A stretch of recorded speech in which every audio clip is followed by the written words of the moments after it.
Before we dive into this story, let me ask you something. What if the most unexpected person at a glamorous gala became the hero of the night?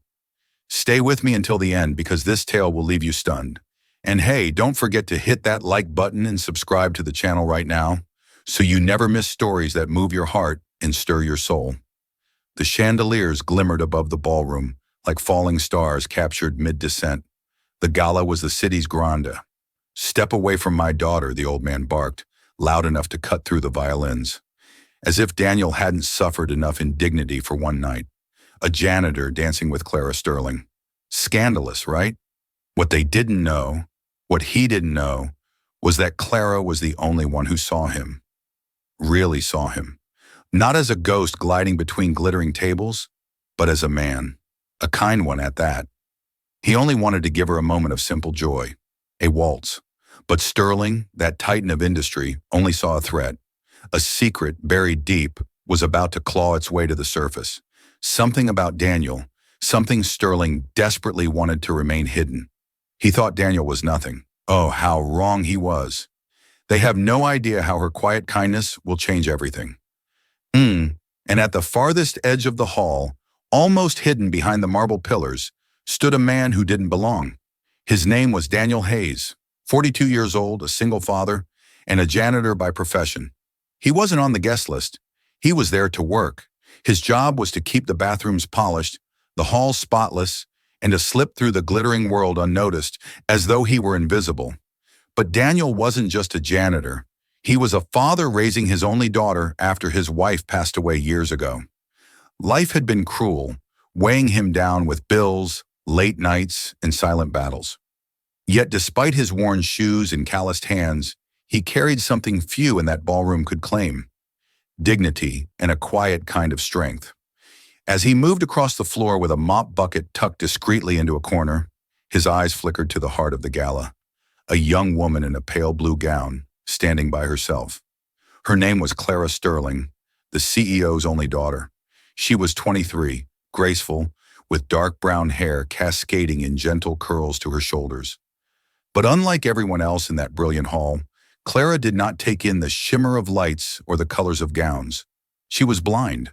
Her eyes, though luminous, carried no sight, and yet she held herself with a kind of soft bravery that made people stare longer than they realized. Clara had grown up in privilege, surrounded by people who either pitied her or used her condition as a reason to shelter her. Tonight was no different. Guests whispered behind fans and champagne glasses. Few dared to speak to her as though her blindness created an invisible wall. Daniel noticed his heart clenched as he watched her fingers trace the edge of her glass nervously, her shoulders slightly hunched as though she wanted to vanish into the crowd. She reminded him of his own daughter Emily, who was only 10 and often sat quietly at school events while the world ignored her. He knew that feeling of isolation, that silent cry for someone, anyone to see you. The night moved on with speeches and toasts. Daniel kept sweeping unseen, but his gaze returned to Clara again and again. Then came the announcement of the dance. The orchestra began to play a waltz, and couples swirled across the floor in practiced elegance. Clara stood by the wall alone. Her father, Richard Sterling, was busy in conversation with senators and investors, too occupied to notice the way his daughter's lips pressed together tightly, too busy to see the loneliness on her face. And then something happened no one expected. Clara took a hesitant step forward, tapping her cane lightly against the polished floor. She wanted to join them to dance, but her hands trembled as she tried to orient herself. A few people noticed and turned away quickly, whispering. Daniel's chest tightened. In that moment, it was as though he could hear his late wife's voice urging him, "Go, she needs someone." Before he could talk himself out of it, Daniel placed his mop aside and walked toward her. The crowd parted slightly, curious. Clara tilted her head, sensing his presence. "Hello?" she asked softly.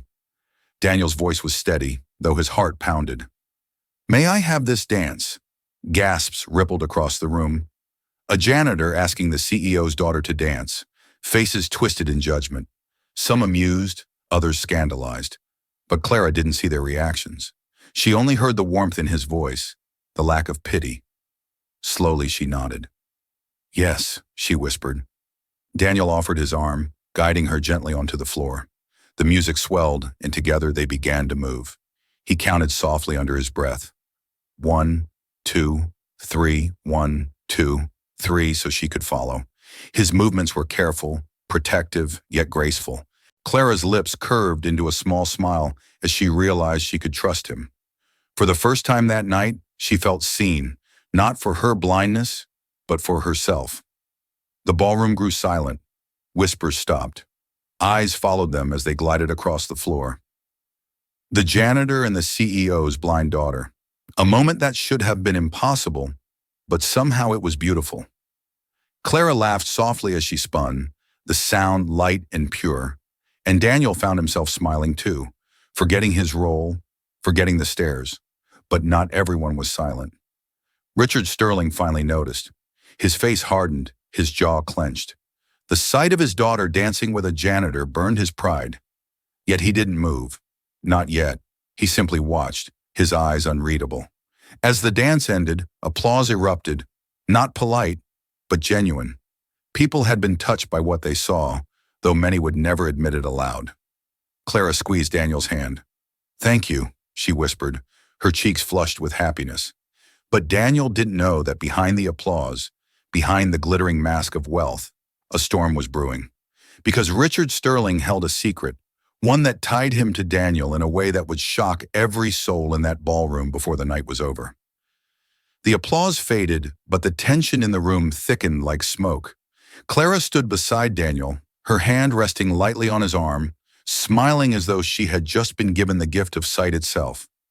For her, the dance had been more than steps. It had been freedom. But Richard Sterling's eyes never left Daniel. He moved forward with deliberate steps, his presence commanding silence. The crowd instinctively shifted back, creating a wide circle. Daniel Hayes, Richard's voice cut through the air like steel. "Step away from my daughter." Gasps broke out. The fact that the CEO knew the janitor's name only fueled the whispers.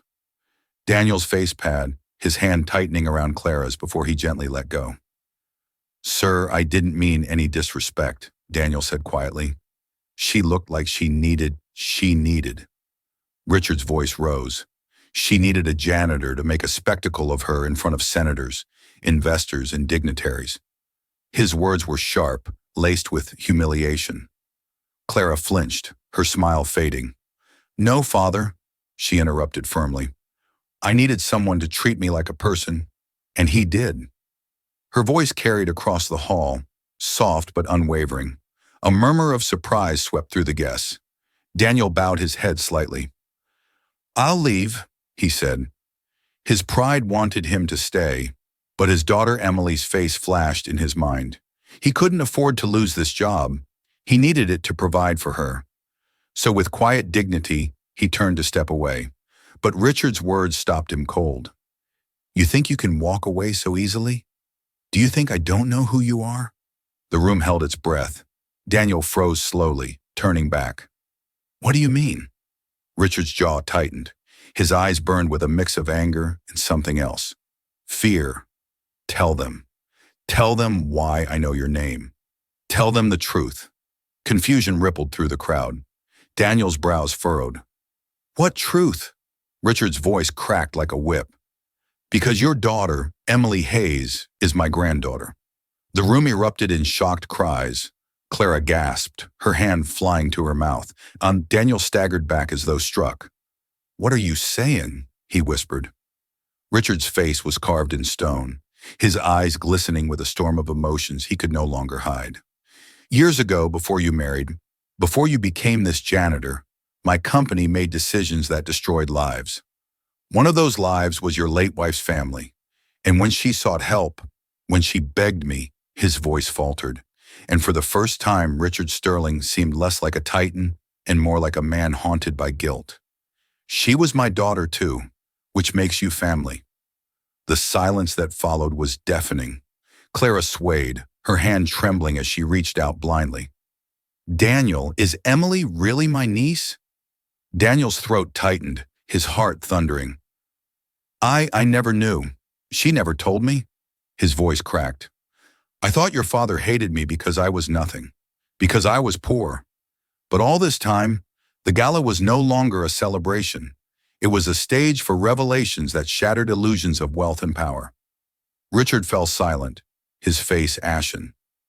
The truth was out, and there was no taking it back. Clara stepped closer, finding Daniel's hand again. Then tonight wasn't just about a dance. It was about family finding each other in the most unexpected way. Daniel's eyes burned with tears he hadn't allowed himself in years. The crowd, stunned into silence, now looked upon the janitor not as a servant, but as a man whose life had been bound to theirs by secrets hidden too long. And as the night drew on, no one would forget the moment when a single father dared to dance with a CEO's blind daughter, only to discover that fate had tied them together with bonds stronger than blood. So what do you think about this twist? If this story touched your heart, don't forget to like the video and subscribe to the channel for more incredible tales.